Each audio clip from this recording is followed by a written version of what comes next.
Hello, welcome to Dan Really Likes Wine, brought to you by Norman Goodfellows at Norman Goodfellows this week, where we kick off a show that reminds me of when I was a kid. I remember going to Hamley's in London.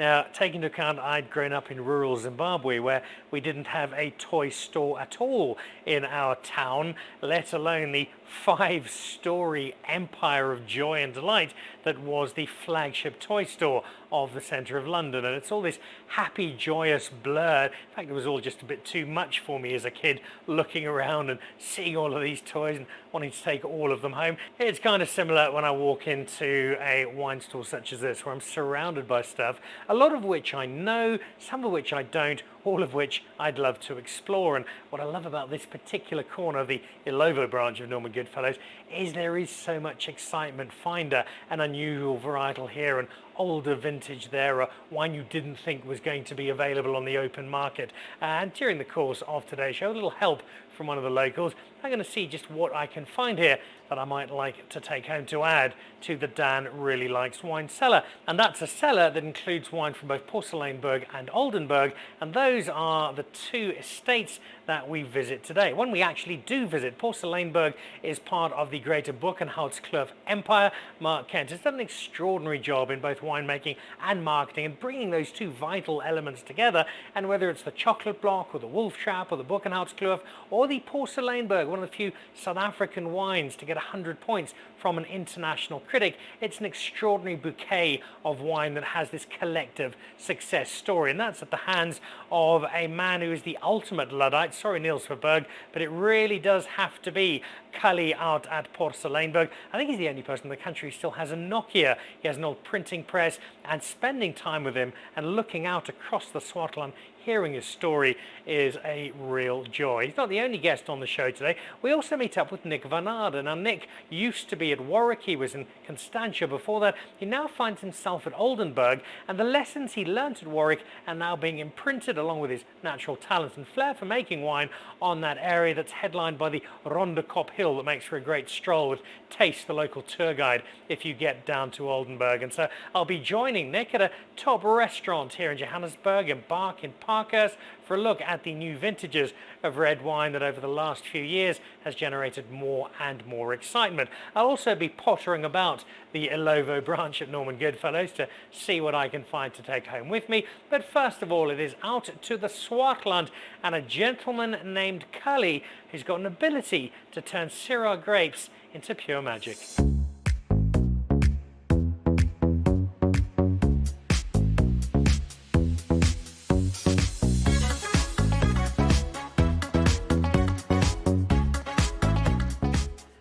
Back about 15 years or thereabouts, and I was hosting the Cape Town Festival of Beer, my good friend Martin Tucker's event, and he introduced me to a guy who I thought was just the coolest smoker of meat I'd ever met. He'd had a brisket going in this old ramshackle steam engine that had been cooking for weeks by the sounds of things, and that fell apart in the mouth. And I walked away, having met the guy who made it, who seemed delightful, thinking, gee, this guy's a real artisan. And I was right, just not about what he was an artisan in relation to, because as Martin told me afterwards, you'd just been talking to Callie Louw. And Callie Louw, if you are a wine person, is one of the modern greats of South African wine, the architect behind the extraordinary success story that is Porseleinberg. So I guess I kick off an interview with an apology, Callie, because I should have had a poster of you up on my bedroom wall, really, given the status of one of the Swartland revolutionaries. Now we've got the poster up here, you with the Molyneux, with Eben and with Aarde. That was such an exciting time for South African wine, as this wave of new young winemakers was taking over a part of the world that nobody really knew for its wine. Yeah, no, it was. I think, the party was amazing, but I think it was really, for me, like looking back, a turning point in South African wine.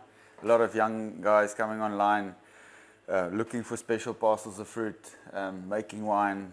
I mean, somebody like Chris Arlott started in 2011, I think, and there's just a wave of young kids making extraordinary wines and really looking after the vineyards and trying to express the site, trying to express more the place where things are grown instead of trying to express a stainless steel full winery.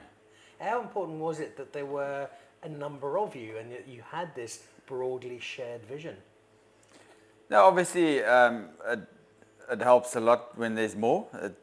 The wave becomes bigger quite quickly. Good energy is attractive. And you also had a shared determination to make it work, which you needed in particular because once you'd made your way through the various apprenticeships to get to where you are today, finding yourself in Porseleinberg, most people, if they had a look at the soil you've got here, if they had a look at what farming required up here, would have gone, you're absolutely nuts to be trying to make wine up here. Yeah. I suppose if I had to take two, I'd probably look for a place with more soil and less maintenance. But yeah, we worked with these grapes at Rustenburg, and it was always just amazing how small they were. I'm a farmer at heart, so I like volume. I don't like what's it, volume over quantity over quality. I like quantity, but yeah, this place syrah is something that can have a bit of difficulty here and there growing with soils that are too vigorous. Here we have the opposite, but yeah, it's just grown into a really nice project that would have been really small, and now I'm looking after probably 70% of the chocolate blocks grapes, which is really cool for me. And then obviously Buchanan's Cliffs grapes, the syrah is all from here as well. And then yeah, this little wine turned into something nice. We're going to talk about that wine in a second. I want to shift away though from the winemaker side, which everybody knows you for, Yeah. to the farmer side. And as you mentioned, you're a farmer at heart. It's in the blood. And if you go back to a very young Callie, you were driving driving tractors around as a kid. Yeah. No, it's just something that from I was 10, 11, and working on a really big vegetable farm in the Free State, and yeah, learned to drive tractors and drove a tractor every single holiday that I could. Told you last night I was throwing rocks at the one tractor driver that took my tractor. Yeah, I just love the soil. Although I'm doing a lot less plowing and things. Back then I liked to turn the soil. Now I'm more focused on trying to keep the soil and look after the soil, because that's for me where the key is.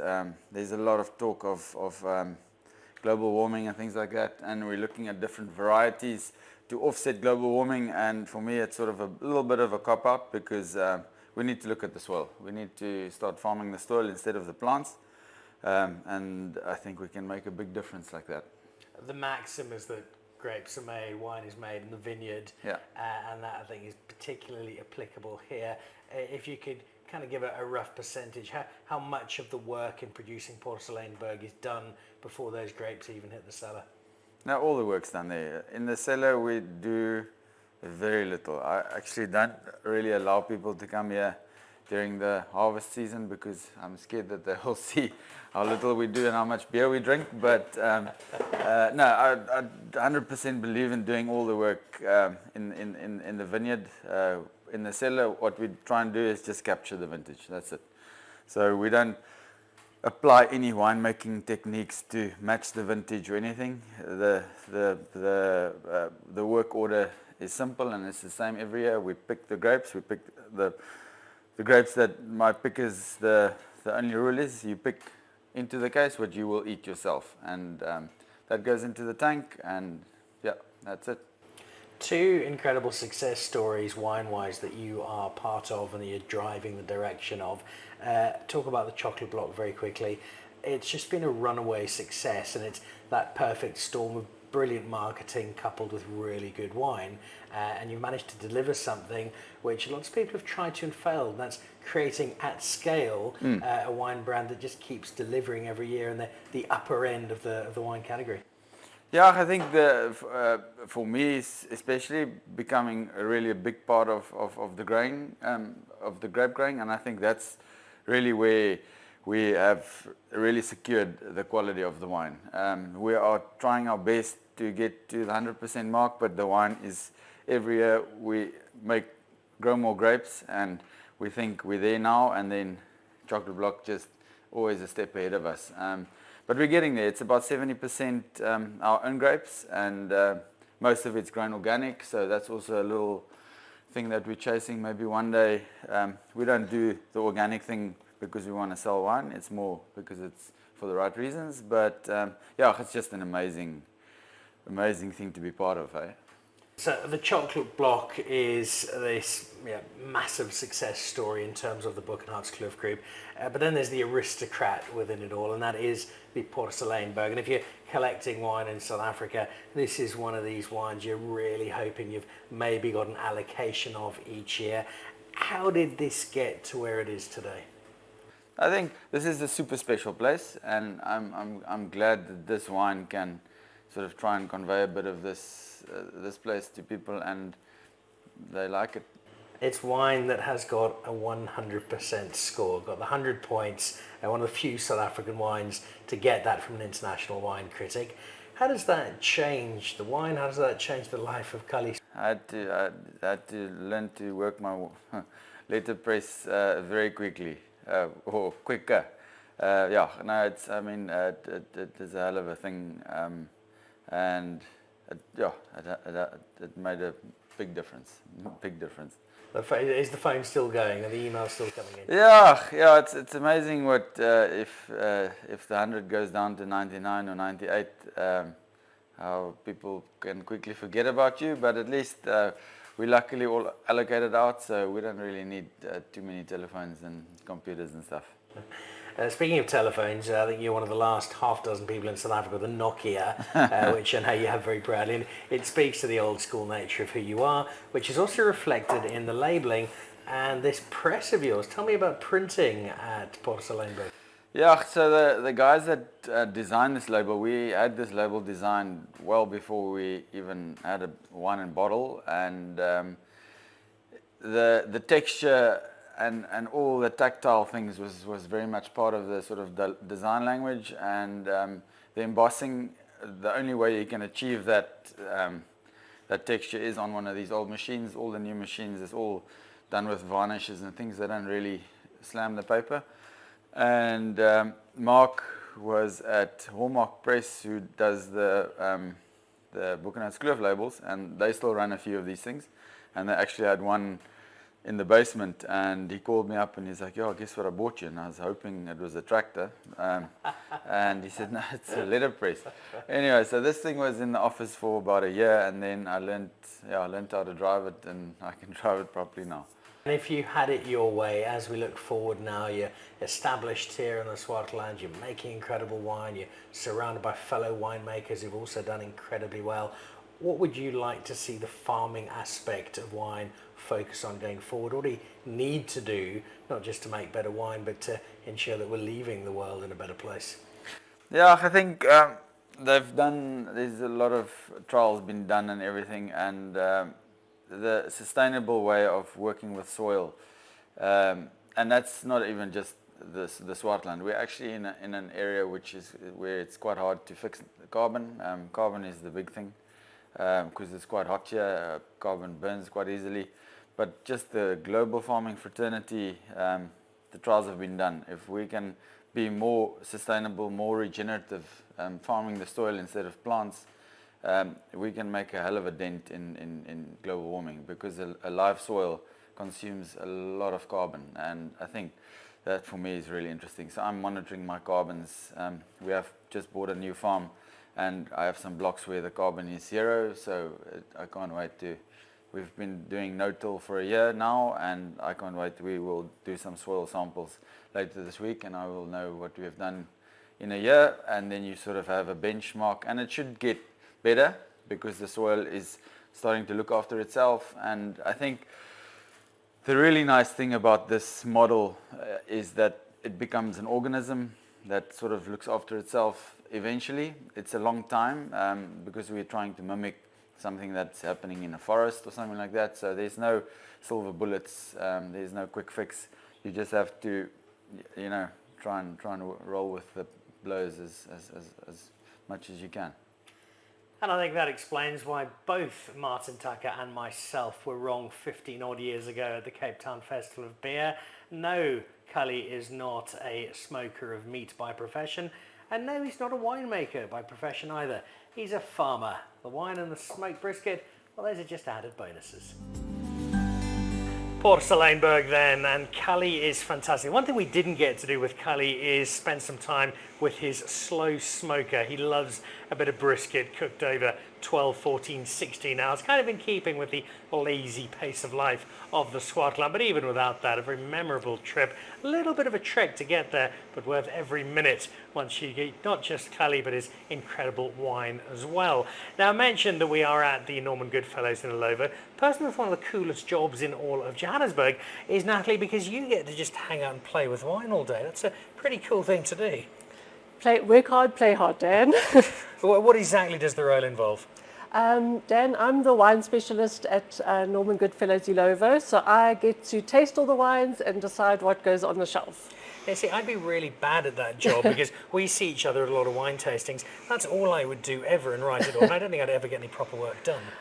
A lot of people think all I do is taste wine, but I actually do work hard as well. Well, I know this is the case, and I also know that you've got an encyclopedic knowledge of wine, which is why I've asked you a rather important question. Now, as I said earlier, there's so much wine here to choose from. What on earth do you start with? So my challenge to you, we're coming into winter, red wine's always good for the colder months. Of all of this surrounding us, it's a terrific collection. I've asked you to pick 3 wines that, if I'd never been to South Africa, if I didn't know anything about South African wine, these are 3 you think would make quite a cool introduction. So starting with, what have we got here and why have we chosen it? So Dan, our first wine is the Ghost Corner Syrah. This is a wine made by David Nieuwoud, who does the Cederberg wines. The Ghost Corner range comes from Elim, so it's a cool climate Syrah, quite a lot like a Rhone-style Syrah, and I think it's just perfect for the winter months. So if I've just had a glass of the Porseleinberg Syrah from Callie, is it going to be similar or quite different? Probably a little bit, probably quite similar, because I think Callie's Syrahs are quite mineral, well-made, linear, clean, fresh. And I think the Ghost Corner Syrah also has that minerality, that cleanness, that good tannin structure that you normally get in a Syrah. Introduction of 1 bottle of wine and I'm already feeling thirsty. You're doing a great job. All right, that's number 1. What have we got for your choice number 2? Number 2 is Thai-Bosch Crescendo. I think it's a favorite among South Africans. The Crescendo, I think, was an original Bordeaux blend made by Chris Keats back in the day. And the farm, I think, got sold, and the Otto family recently bought it, replanted the vines, got Skalk Willem, the winemaker, to come in and make and rebirth the Thai-Bosch Crescendo. So this is a Cab Franc led Bordeaux blend with Cab Sav and I think a little bit of Merlot. I love this wine. The moment I see it, though, I also think immediately of the property, and when you look down across it, it is spellbindingly beautiful. Yes. And Skalk Willem Joubert, ex-Ruben Rothschild, terrific winemaker. He's got some great territory to work with. He's got some great grapes, including the one that I think you've also chosen for our final wine, and that's Cabernet Franc. And I get the sense over the last few years, Cabernet Franc, from being quite quietly in the background of a lot of Bordeaux blends, now either on its own or leading blends, is enjoying a wonderful new lease of life. Definitely, Dan. I think a lot of the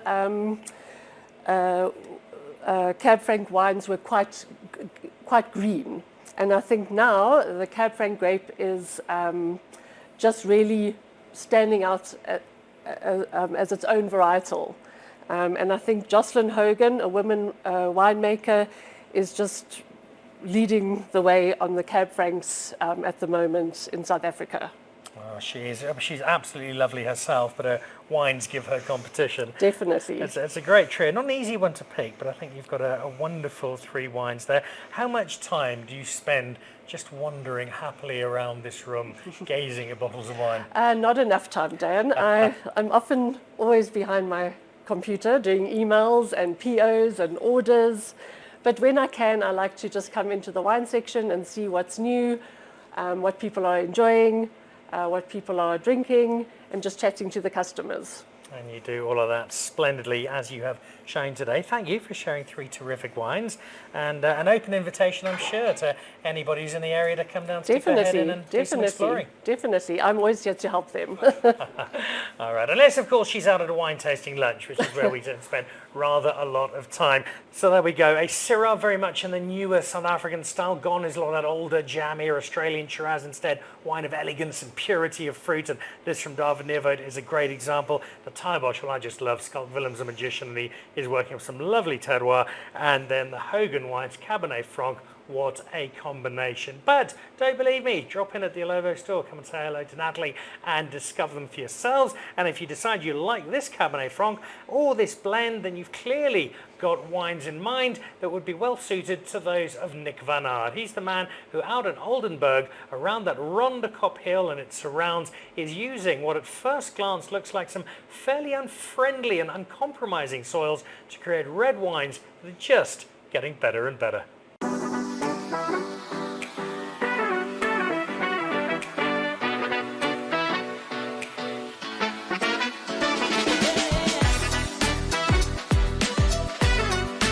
If you were watching the live Dan Really Likes Wine show about a month or 2 ago, our Cabernet Franc special, you may recall JD Pretorius, one of South Africa's great young winemakers, on the show, and he was chatting about the Cabernet Franc that they make at Warwick. And we were talking about previous winemakers, and it took me half a second, just half a second, but half a second still to remember who was the guy who was there beforehand. And that's because he's now actually, when I worked it out, Nic van Aarde, been gone a little while. It's some time now you've been settled in at Oldenburg. Yeah, almost 5.5 years. And does it now feel firmly like home? It does, it does. You know, I'm getting to know the vineyards, get to know the cellar.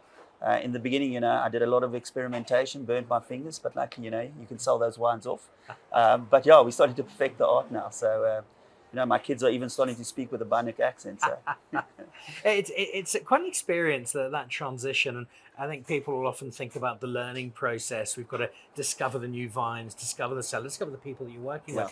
But I'd also imagine there's almost an unlearning process as well, because there's certain things that might have been instinctive at Warwick or at previous places you've been that actually don't apply, and you've kind of got to forget what you maybe did at Warwick in certain spaces and learn, well, actually this is how it works at Oldenburg. Yeah, you know what was great at Oldenburg is when I walked into a brand spanking new cellar. You know, Warwick, I still, you know, that cellar was built in the 80s. I think Norma still bought some second-hand tanks in the 80s, or some second-hand tanks and some second-hand pumps.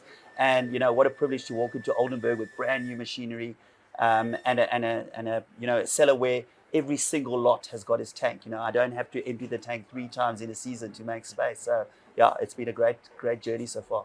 Now, I remember meeting you at Oldenburg pretty early on in the stay.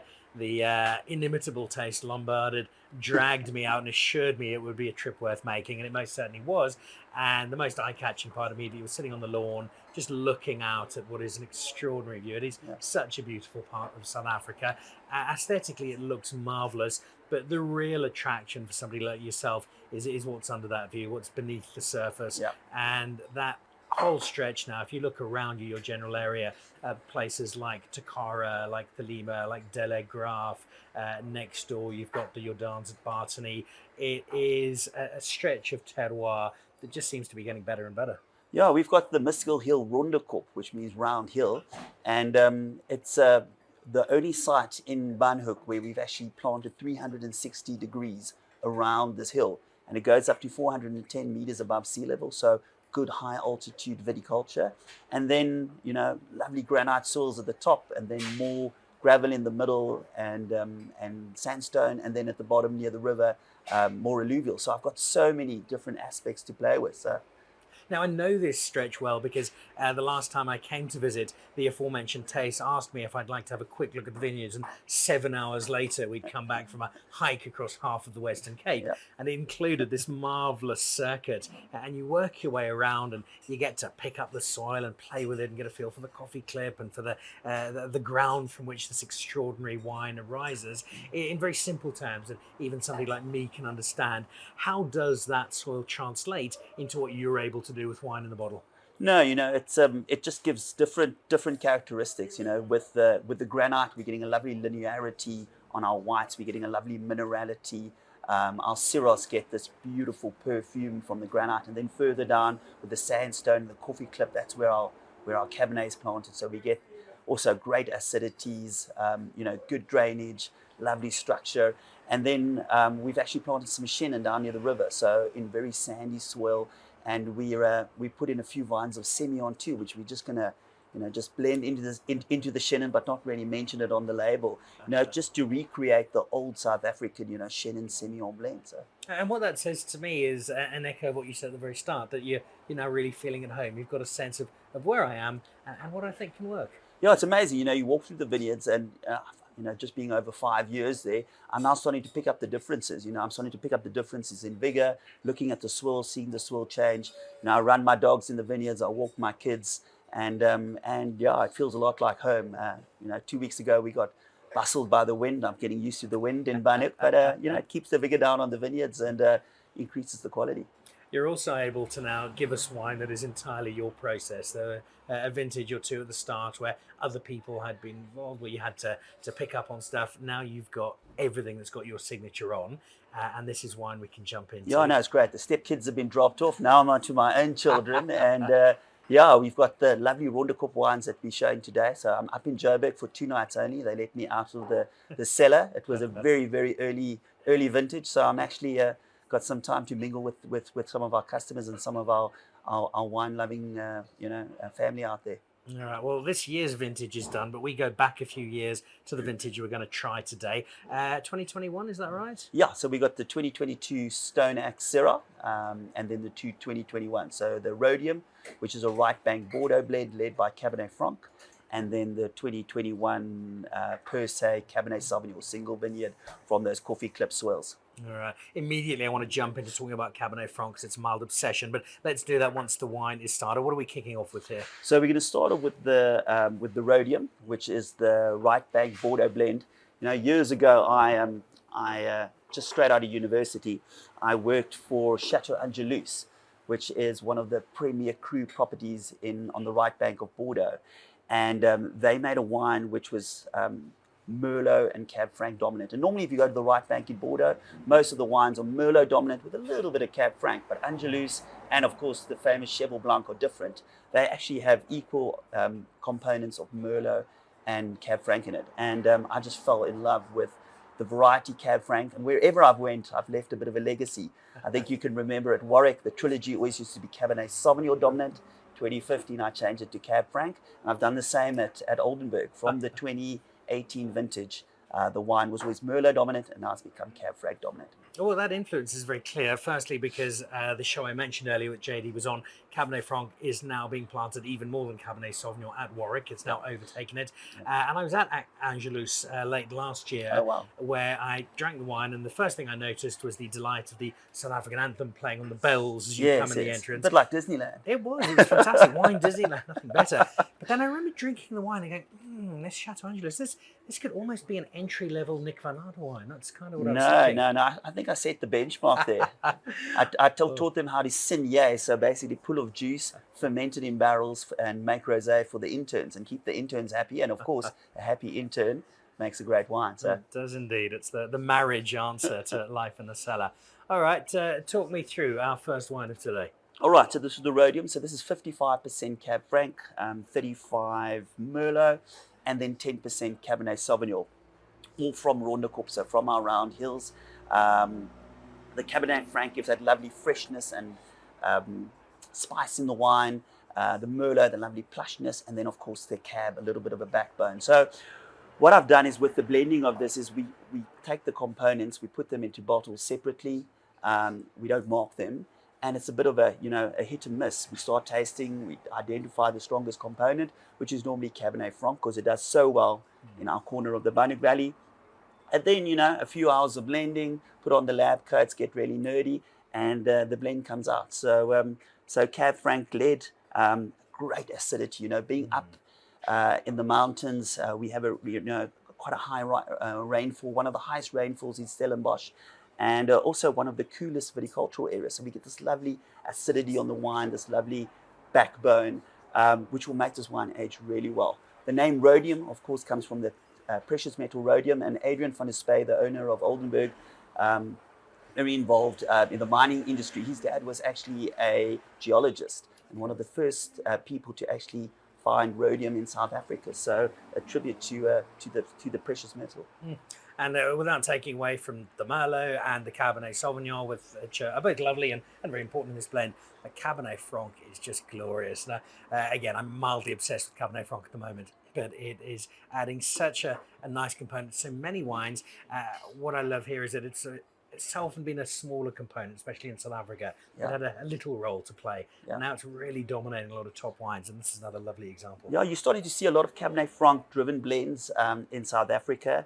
And, you know, can you believe that there are over 70 producers of straight Cabernet Franc in South Africa? It's become the wine to have on your wine list. So it's become very trendy. And not that long ago, it was only Norma and Brewer, really, who were doing exactly that. Well, yeah, we're very trendy, so it's appropriate that that's exactly what's happening. All right, one from one then, unsurprisingly. Let's shift over to wine number 2. Okay. What have we got here? So we got a Syrah.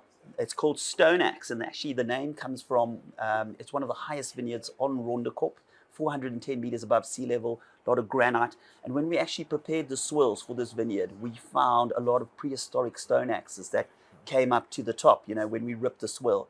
And if you actually visit our tasting room, which you have, of course, with the family, you'll see the stone axes displayed in the tasting room. So it's a Syrah with a whole bunch component. I've put about 18% whole bunches in. So what we do is we first sort the whole bunches, we put the bunches into the tank. I normally put my university intern for the year, who's in their final year, into the tank. So while the grapes fall in, they stomp it by foot. And when they're about, you know, waist deep and, you know, really starting to sweat, then we throw in a little bit of dry ice to cool them down. But no, we actually first pull them out, throw in the dry ice, which is carbon dioxide, which blankets the grapes, and then I de-stem on top. And then leave it for about 5 or 6 days to start natural fermentation. I don't use any yeast at Oldenburg, so all my wines are naturally fermented. And then to a combination of Fudra, which are big 2,500 litre Austrian oak tanks, and 500 litre barrels for 18 months. Go back a second to that whole bunch. It's a concept that we talk about a lot, but the only people who don't really understand what that means. So what do you mean by saying whole bunch, and why does that have an impact on the wine? So if you've ever taken a Syrah stem or a Grenache stem and you chew it, it's actually, you know, quite nice. But go and chew a Cabernet Franc or a Merlot or a Cabernet Sauvignon stem, it's horrible. It's bitter. And that's why, you know, with when we do Cabernet Franc or Merlot or Cab Sav, we actually sort so meticulously. We take every stem out. But Syrah's different. We actually add the stems in. And what the stems do, they give this lovely texture to the wine. They give this lovely spiciness. They give this grainy tannin. And I've experimented with different amounts of whole bunches. And I find, you know, between 15 and about 20% is where the spot works for our Syrah. I talked about Cabernet Franc being a favourite of mine, but if I look at 2023 as a year, probably the most consistent red varietal that was getting people excited around the world was Syrah, led by people like Jancis Robinson. And that style of Syrah, which is driven by elegance and by a real purity of fruit, as opposed to a slightly heavier hitting bouncer at the nightclub door Shiraz of the Australian style. And you've captured this delightfully. So we're sitting 2 from 2 so far from new releases. Yes, 2 from 2. All right, on to number 3 then. Okay, so we're heading into Cabernet land. So if you think of Stellenbosch, you think of Cabernet, and if you think of Bannock, you think of some of the best Cabernet in Stellenbosch. So, you know, this is one of the oldest vineyards on Oldenburg. It's 20 years old, and it's planted on coffee clip, which means coffee stone. And where the swirl gets its name is that actually the little pebbles look like coffee beans and sometimes like, you know, percolated coffee. And they don't look like somewhere you should be growing wine when you look No, at them. not at all, not at all. And I mean, these rocks or this coffee clip go from, you know, football size to, you know, a small marble size. And this area of the farm is just covered in coffee clip. And what it does is it gives amazing drainage to the soil. The roots go down nice and deep, and it makes this cab with this lovely acidity. And, you know, when I arrived in Bannock, the first time I analyzed my Cabernet, I thought I'd, you know, made a mistake because the acids were so high.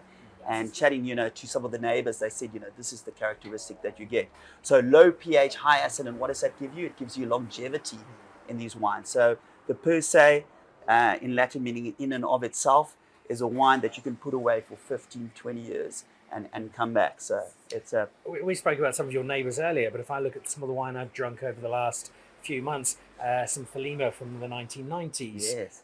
which is still so fresh and so joyful and showing absolutely no intention, much like ourselves, to get older at Exactly. all. And I think that must be such a delight as a winemaker, producing something that in 20 years' time, when your kids and my kids are perhaps having their own kids and their lives, they can pull something out and you go, hey, I remember I made this 20 years ago and it's still capturing that vitality 2 decades on. And that's the amazing thing about being a winemaker is from when you start, tasting that grape or pruning the vineyard, tasting the grape, seeing how it matures, to, tasting the juice, to through fermentation where the wines are horrible.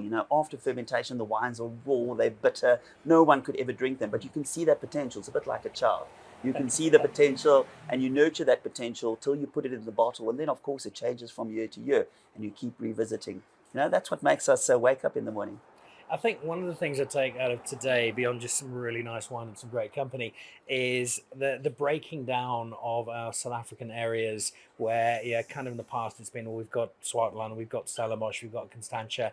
At the risk of getting a little too technical, I think Banhoek is a great example of an area that is very well deserving of its own status, because not only is the wine exceptional, but there is a definite style and a definite thread that runs through so much the wine that people in your area produce, and these are 3 terrific examples. The thing about Banhoek is, we're the smallest ward in Stellenbosch, but also one of the highest wards. So altitude plays a big role there. And of course, for every 100 meters you go up in altitude, your temperature drops with about 1 degree. So we've got what they call a big diurnal range. So we have moderate days, but very, very, very cold evenings.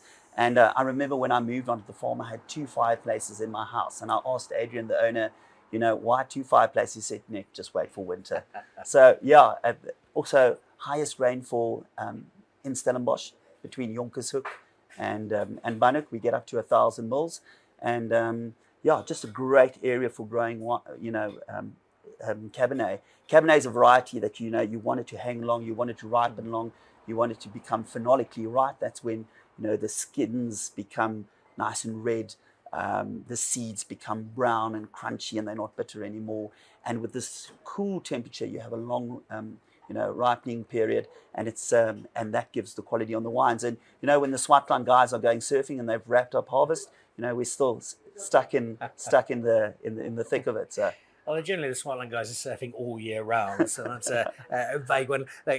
Delivery, you mentioned the cold temperatures, the fireplaces. I've only got 1 fireplace, but what I will have to offset the Johannesburg winter is several cases of Oldenburg, because it's just such fun to drink. It's brilliant wine, and I think in closing, it just hammers a final nail in the coffin of any thoughts of, why on earth would Nic van Aarde leave Warwick for this? What's it called? Oldenburg? I think as much as Warwick were very sad to go, I know it was an important step for you, and 5 years on, it's clearly been a really good decision. No, it's been a great decision, and watch this space. There's a lot more to come. We'll be watching it closely. Cheers. Cheers.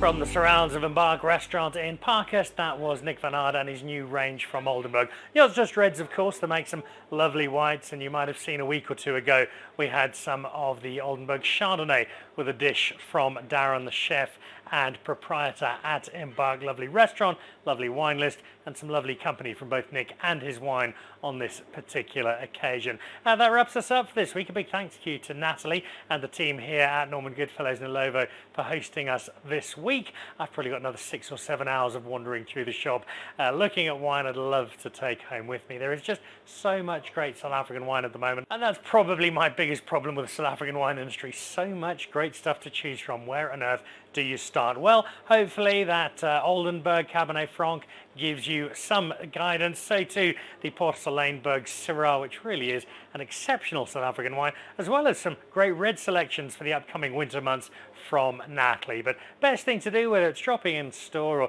sitting online or getting down to some of the estates themselves, really immerse yourself in the joy and beauty of South African wine. It is a never-ending voyage of discovery. That's Dan Really Likes Wine for you this week with Norman Goodfellows. Thanks for joining us. See you again next week. Goodbye.